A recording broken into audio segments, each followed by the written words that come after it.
अब उसी लिंक को थोड़ा सा एकदम माइनर सा तोड़ मरोड़ के उसको भेजा जाता है और फिर आपको फोर्स किया जाता है पेमेंट करने के लिए। इस टाइप से एक फ्रॉड, इस तरह से फ्रॉड हमारे नोटिस में आना शुरू हो गया है और इसके जवाबी कार्रवाई में इमीडिएटली हमारे जो एसएसपी सिटी ट्रैफिक हैं या हमारे डीएसपीज़ हैं, उन लोगों ने, हमने सब लोगों ने मिल के हमने ये डिसाइड किया है कि हम पब्लिक में इसके बारे में ज़्यादा से ज़्यादा अवेयरनेस फैलाएंगे कि आपको इस फ्रॉड्स का शिकार नहीं होना है। अगर आपको कहीं पे भी डाउट आता है, आप 103 पे कॉल कीजिए। 103 हमारी हेल्पलाइन है, पूरे जम्मू में चलती है। आप लैंडलाइन से कॉल कर सकते हैं, आप किसी भी मोबाइल से कॉल कर सकते हैं और आपको वहाँ पे हम गाइड करेंगे कि वेदर जो चालान, जो लिंक आपको आया है वो सही है, वो गलत है, ये क्या है, ये फ्रॉड तो नहीं है, हम बता देंगे। अगर आप देखेंगे कि सिटी में ऑन एन एवरेज 1000 के आसपास चालान्स पर डे के हिसाब से जनरेट होते हैं, तो उसमें 800-900 चालान, तकरीबन 900 के प्लस भी हमारे चालान निकलते ई चालान से होते हैं। स्टंट बाइकिंग एक सीरियस कंसर्न है और इसकी तरफ हम सारी टीम, ट्रैफिक पुलिस की टीम बहुत ही संजीदगी के साथ, सीरियसनेस के साथ इसको हम देख रहे हैं। जहाँ जहाँ पे स्टंट बाइकिंग चल रही है, जहाँ जहाँ पे ओवर स्पीडिंग चल रही है, वो सारे पैचेस, सारे एरियाज़ हमने आइडेंटिफाई कर लिए हैं। तो ये जो ना पहचानने वाला, जो एनोनिमिटी वाला फैक्टर है, उसको सबसे पहले हम निकालेंगे। तो जो जो वहाँ पे होगा वो पहचाना जाएगा और उसको वापस ट्रैक घर तक करेंगे। ये मैं आपके माध्यम से सबको बताना चाहता हूँ, खास करके स्टंट बाइकर्स को बताना चाहता हूँ। हमारी नज़रें आपके ऊपर है और हम आपको वापस घर तक ट्रैक करने के लिए हमें ज़्यादा टाइम नहीं लगेगा, ये आप याद रखें। जम्मू कश्मीर में ई चलानिंग इस समय शुरू हो चुकी है और अलग अलग नाकों पर लगे सीसीटीवी कैमरास ई चलान काट रहे हैं। कुछ लोगों की ये शिकायत है कि ई चलान के नाम पर उन्हें फर्जी मैसेज भी आए हैं, जिसके बाद उनके पैसे काट लिए गए हैं। क्या है ये ई चलान फ्रॉड और कैसे इससे बचा जाए, इससे बातचीत करने के लिए आज हमारे साथ डीआईजी ट्रैफिक जम्मू श्रीधर पाटिल मौजूद हैं, जो हमें विस्तार में बताएंगे कि क्या ई चलानिंग का तरीका है और कैसे जो स्कैमर्स हैं वो फ्रॉड कर रहे हैं। सर, आपका बहुत बहुत स्वागत है। बहुत बहुत धन्यवाद विशाल आपका। सर, इस समय ई चलान जो है वो जम्मू में किए जा रहे हैं, लेकिन बहुत से लोगों ने ये कहा कि उन्हें फर्जी मैसेज आए हैं। तो क्या वाकई में ये पूरा स्कैम हो रहा है इस समय? स्कैम ऐसे जो ऑनलाइन फ्रॉड्स करते हैं लोग, और उसमें जनरली जो लिंक भेज के फ्रॉड करने वाले जो लोग हैं, वो लोग ऐसे मौक़ों का इंतज़ार करते रहते हैं। इससे पहले भी आपने सुना होगा कि बैंक्स के थ्रू और बैंक्स का नाम यूज़ करके कि हम एक पर्टिकुलर बैंक से बात कर रहे हैं, ये आपका लिंक है, इस लिंक पे आप क्लिक कीजिए, आप अपना केवाईसी अपडेट कर दीजिए, वगैरह वगैरह। इस तरीके के जो लालच है वो लालच दे के, अदरवाइज़ कुछ जगह पे तो थ्रेट भी दिए जाते हैं कि अगर आप ये नहीं करते हैं तो आपका अकाउंट बंद हो जाएगा, आपका जो ट्रांजैक्शन है वो बंद हो जाएगा। उस टाइप के लिंक्स को और इसी तरीके के मोडस ऑपरेंडी को आगे बढ़ाते हुए उन्होंने, जब इनको पता चला है कि आज की डेट में ई चालान चलते हैं, ई चालान का जो पेमेंट है, पेमेंट आपको लिंक भेजा जाता है, वो लिंक गवर्नमेंट के ऑफिशियल साइट से भेजा जाता है और उसमें जब भी आप जाएंगे तो आपको ऐसे बहुत सारे फैक्टर्स है कि जो आपको देखते हैं और ये आपको तस्दीक करते हैं कि ये गवर्नमेंट की तरफ से भेजा गया लिंक है। उस लिंक पे जाके आपको पेमेंट करनी होती है, जिससे कि आपका ई चालान कंप्लीट हो जाता है। अब उसी लिंक को थोड़ा सा एकदम माइनर सा तोड़ मरोड़ के उसको भेजा जाता है और फिर आपको फोर्स किया जाता है पेमेंट करने के लिए। इस टाइप से एक फ्रॉड, इस तरह से फ्रॉड हमारे नोटिस में आना शुरू हो गया है और इसके जवाबी कार्रवाई में इमीडिएटली हमारे जो एसएसपी सिटी ट्रैफिक हैं या हमारे डीएसपीज़ हैं, उन लोगों ने, हमने सब लोगों ने मिल के हमने ये डिसाइड किया है कि हम पब्लिक में इसके बारे में ज़्यादा से ज़्यादा अवेयरनेस फैलाएंगे, उनको एग्जैक्टली बताएंगे कि आपको इस फ्रॉड से बचना कैसे है। और आपने देखा होगा पिछले हफ्ते भर में 2-3 ऑफिसर्स हमारे मीडिया के सामने गए और आपके ज़रिए से आपके दर्शकों तक और पूरे जम्मू वासियों तक हम ये बात पहुंचा रहे हैं कि आपको इस फ्रॉड्स का शिकार नहीं होना है। अगर आपको कहीं पे भी डाउट आता है, आप 103 पे कॉल कीजिए। 103 हमारी हेल्पलाइन है, पूरे जम्मू में चलती है। आप लैंडलाइन से कॉल कर सकते हैं, आप किसी भी मोबाइल से कॉल कर सकते हैं और आपको वहाँ पे हम गाइड करेंगे कि वेदर जो चालान, जो लिंक आपको आया है वो सही है, वो गलत है, ये क्या है, ये फ्रॉड तो नहीं है, हम बता देंगे। इसके अलावा आप किसी भी ट्रैफिक पुलिस कर्मी, जो भी जहाँ पे भी आपको दिखता है, आप उसके पास जाइए, आप उसको बताइए कि ये देखिए, ये मेरे पास एक लिंक आया हुआ है। कभी कभी तो ऐसा होता है कि जो फ्रॉडस्टर्स है वो खुद ही फंस जाते हैं, बिकॉज ऐसे आदमी को लिंक उनकी तरफ से चला जाता है कि जिसके नाम पे गाड़ी रजिस्टर्ड नहीं है या जिसका मोबाइल नंबर गाड़ी के साथ लिंक नहीं है, तो वहाँ पे तो आपको इमीडिएट अलर्ट हो जाना चाहिए कि आपका अगर नंबर गाड़ी के साथ लिंक नहीं है या आपके नाम पे कोई गाड़ी रजिस्टर्ड नहीं, तो आपको अगर लिंक आता है तो फिर तो उसमें बहुत ज़्यादा चांसेस है कि ये फ्रॉड है। तो उस टाइम पे तो आपको इमीडिएटली नज़दीक में जो भी आपको पुलिसकर्मी मिलता है उसके पास अप्रोच करना है, और आपको पूरी की पूरी सहायता हम उसमें करेंगे कि आप उसका शिकार ना बने। सर, इसके अलावा अगर किसी को ये मालूम चलता है कि उसके साथ स्कैमर्स जो है वो स्कैम कर रहे हैं, तो क्या उसे इसकी शिकायत साइबर पुलिस में भी करनी चाहिए? बिल्कुल, ज़रूर करनी चाहिए। साइबर पुलिस का भी हेल्पलाइन चलता रहता है, या ये दिस इज़ अ फ्रॉड। अब इसकी शिकायत आप किसी भी नज़दीकी किसी भी पुलिस स्टेशन में जाके कर सकते हैं। तो मैं ट्रैफ़िक पुलिस कर्मी इसलिए बोल रहा हूँ कि ट्रैफ़िक पुलिस एक ऐसा हमारा घटक है पुलिस का, कि जो आपको ऑलमोस्ट 12 घंटे सड़क पे खड़ा मिलेगा।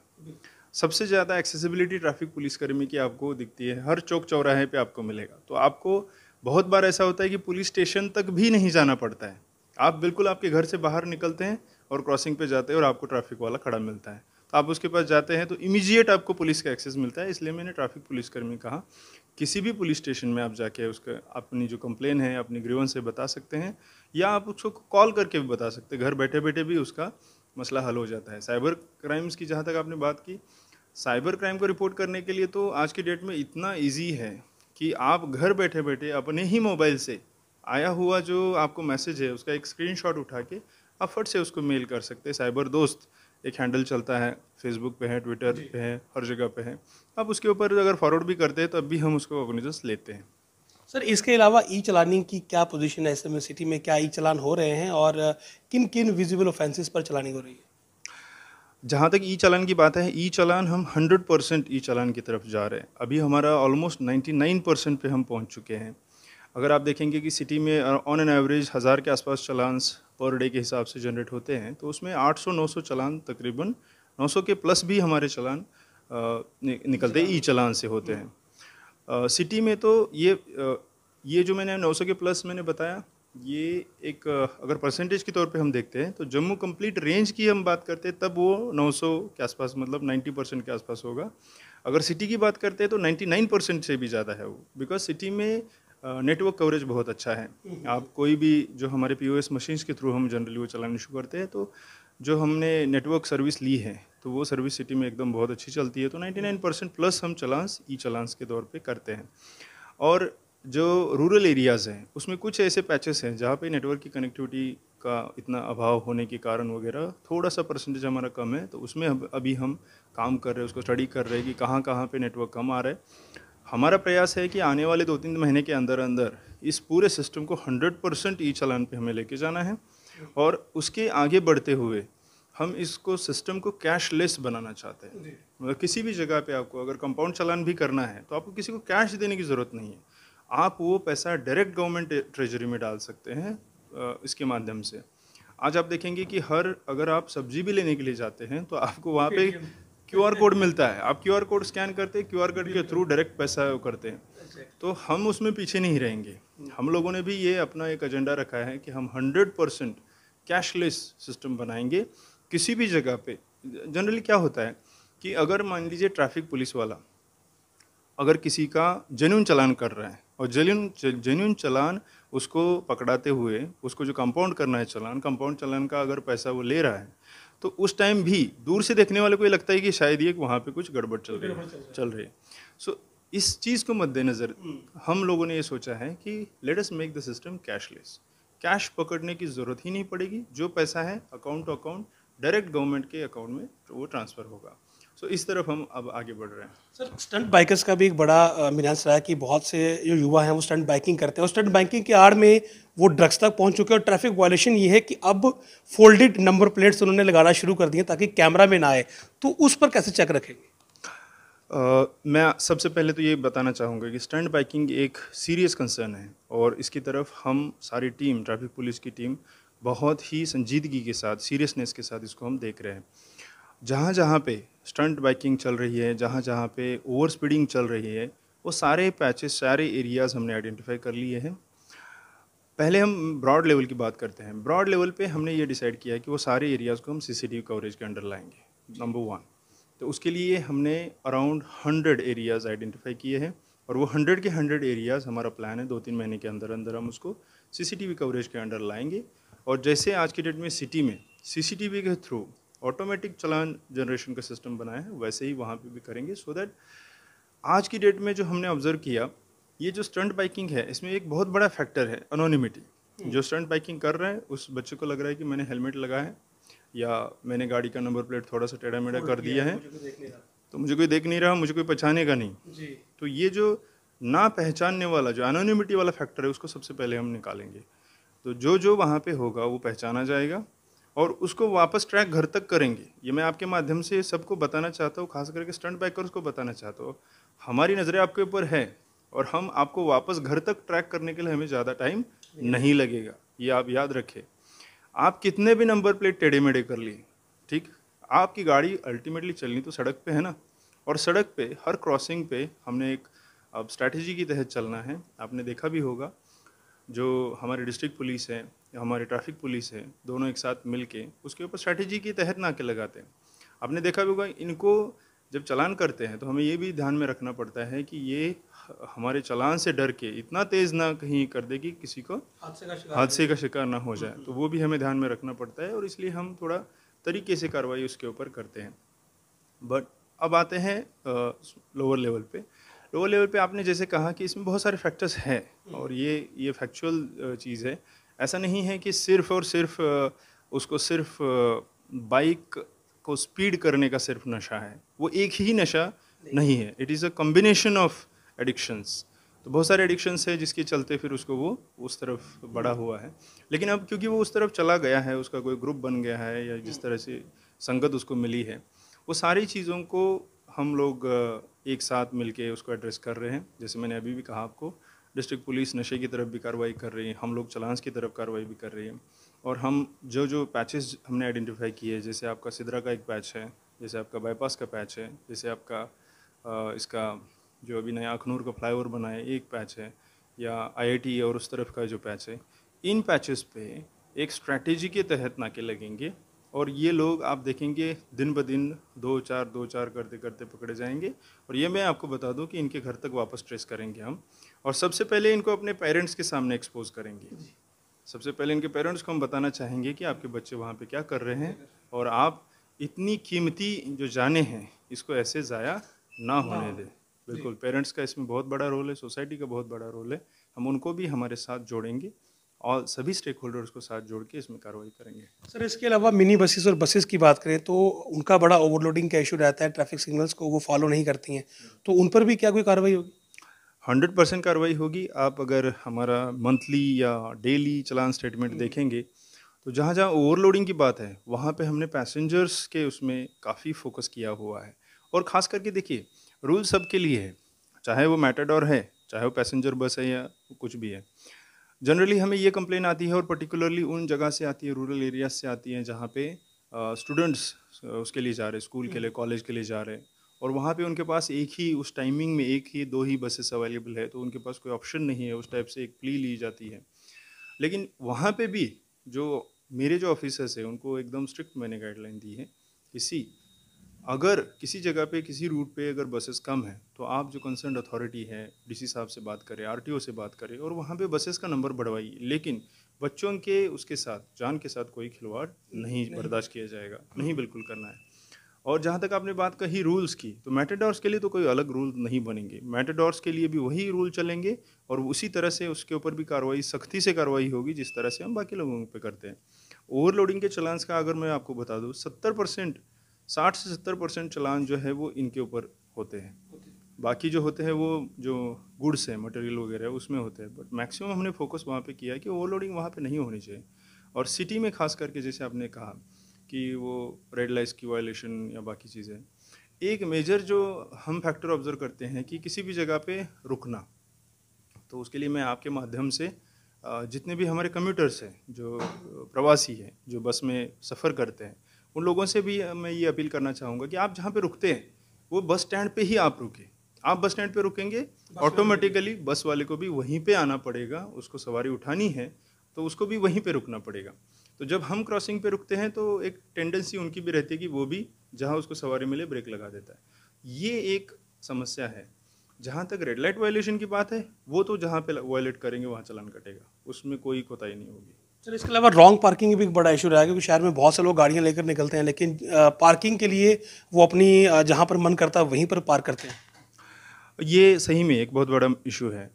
पार्किंग के लिए एक तो पिछले हफ्ते जम्मू म्यूनिसिपल कॉरपोरेशन के ऑफिसर्स के साथ यहाँ पे मेरी मीटिंग हुई है, और उन्होंने भी शायद हफ्ते भर के अंदर अंदर ही पार्किंग की जो नई पॉलिसी है उसको दोबारा से वो रिवाइज करने जा रहे हैं। तो हमें नए कुछ पार्किंग स्लॉट्स मिलने की उम्मीद है, और साथ ही साथ कहाँ कहाँ पे हमें नो पार्किंग जोन्स डिक्लेयर करने हैं वो भी हमने उनके साथ डिस्कस किया यहाँ पे। तो वो भी उम्मीद है कि जल्दी से वो भी एक बार डिक्लेयर हो जाए। उसके डिक्लेयर होने के बाद बहुत बड़ा रिलीफ हमें मिलेगा, वो पहली बात है। दूसरी बात यह है कि कहीं पे भी सॉर्ट ऑफ अनऑथराइज्ड जगह पे अगर कोई गाड़ी पार्क करता है तो हम लोगों को दोनों चीज़ों को बैलेंस करने की तरफ जाना पड़ता है। ऐसे कुछ एरियाज़ ऐसे हैं कि जहाँ पे शॉप्स तो है बट पार्किंग के लिए जगह नहीं है। सो वहाँ पे हम थोड़ा सा उसको देखते हैं कि बाज़ार भी जो है चलना चाहिए, लेकिन ऐसा भी नहीं होना चाहिए कि ट्रैफिक रुक गया। अगर कहीं पे ट्रैफिक पे ऑब्स्ट्रक्शन आ गया तो इमीडिएटली हम उसमें कार्रवाई कर लेते हैं। अब ये जब तक हम उसको पॉलिसी के तहत नहीं चलाएंगे, पूरे शहर के लिए हम एक पॉलिसी बनाएंगे कहाँ पे पार्किंग जोन होंगे, कहाँ पे नो पार्किंग जोन होंगे, और कहाँ पे हम निकालते जाएंगे, कंटिन्यूस चलाते जाएंगे, जिसमें मार्केट भी चले, मतलब जो मार्केट में ख़रीदने के लिए आ रहा है उसको भी जगह मिले पार्किंग के लिए, वो अपना ख़रीद भी ले और फिर वापस आराम से चला भी जाए।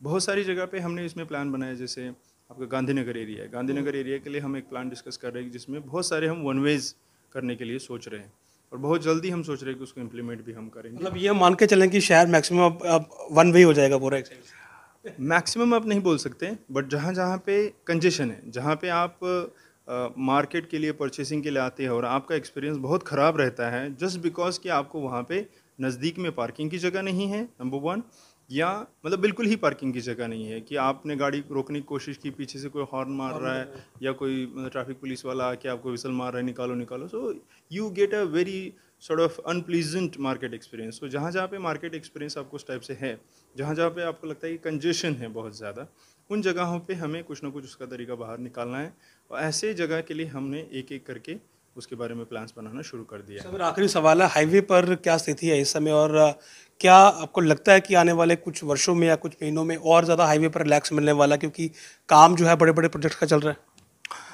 जहाँ तक हाईवे की बात करेंगे उसमें दो एस्पेक्ट्स हैं। जैसे पहला एस्पेक्ट आपने कहा कि काम चल रहा है, काम बहुत स्पीड से और बहुत अच्छी तरीके से मैं देख रहा हूँ चल रहा है। मैंने अभी तक 3-4 विजिट्स किए हैं, रामबन बनिहाल तक भी, आगे भी, और हर महीने एक न एक हमें नई टनल हमारे उसमें हो रही है, ट्रैफिक के लिए खुली की जा रही है। तो जो ट्रैफिक का जो ट्रैवलिंग का एक्सपीरियंस है लोगों का, वो धीरे धीरे धीरे धीरे बहुत अच्छा होता जा रहा है, वो देख रहा हूँ मैं, नंबर वन। नंबर टू, मुझे उम्मीद है कि आने वाले 1-2 महीने में ये बहुत ही अच्छा और होगा, बिकॉज एक्सपेक्टेड जो टाइमलाइंस है, टाइमलाइंस के हिसाब से 2-3 और टनल्स ओपन होने वाली हैं, और मुझे लगता है by the end of May we would be having a very sort of, I hope that the conditions would be much better than what are we here today. Number one. Number two, इसका दूसरा aspect जो है, highway पे जब travel करते हैं, आज अगर हम एक्सीडेंट्स का ओवरऑल अगर जे का वो देखते हैं, हाईवे के एक्सीडेंट्स बहुत ज़्यादा फेटल होते जा रहे हैं, बिकॉज हाईवेज बहुत अच्छे बन रहे हैं तो लोग स्पीड पकड़ रहे हैं, और स्पीड में जब एक्सीडेंट होता है तो फेटल एक्सीडेंट होने का ज़्यादा चांस है। जो डेथ है वो हाईवे पे ज़्यादा चांस रहता है कि ज़्यादा वहाँ पे हो।